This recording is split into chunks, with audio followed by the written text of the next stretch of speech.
High বন্ধুরা, অবশেষে অনেক দিন পর শান্তির খোঁজে আমরা চলে গেছিলাম শান্তিনিকেতনে।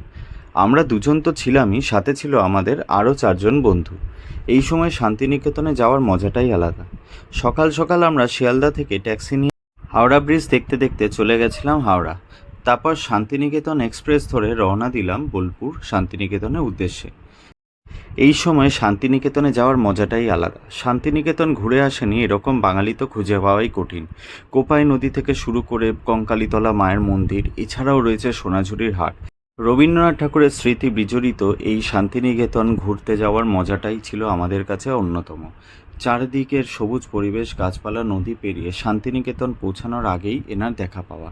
তারপরেই মনটা তো দারুণ হয়ে গেল। চলে আসলাম শান্তিনিকেতন। ওনার মুখে গান শুনতে শুনতে তো আমার এক্সাইটমেন্টটা আরও দ্বিগুণ বেড়ে গেছিল। তখনই মনে হচ্ছিল কখন আমরা শান্তিনিকেতন নামবো। স্টেশন থেকে বেরিয়েই আমরা সাথে সাথে দেখে নিলাম মিউজিয়ামটা, গীতাঞ্জলি রেল সংগ্রহালয়। সেখান থেকে অনেক তথ্য জানার পর আমরা চলে গেছিলাম সোনাঝুরি রিসর্টে দুদিনের জন্য। দারুণভাবে সাজানো চারদিক, অসাধারণ প্রাকৃতিক পরিবেশ, সাথে ছিল সুইমিং পুলও। এরকম প্রাকৃতিক পরিবেশ দেখার সাথে সাথে অসাধারণ আতিথেয়তা আমাদের মন কেড়ে নিয়েছিল। আমরা তো এখানে এসে সবাই দারুণ খুশি হয়ে গেছিলাম। এত আনন্দ লাগছিল বলে বোঝাতে পারবো না। ভিডিওটা কেমন লাগলো অবশ্যই কমেন্ট করে জানাবেন। আসছি আবার নেক্সট ব্লগে। ততক্ষণের জন্য টাটা।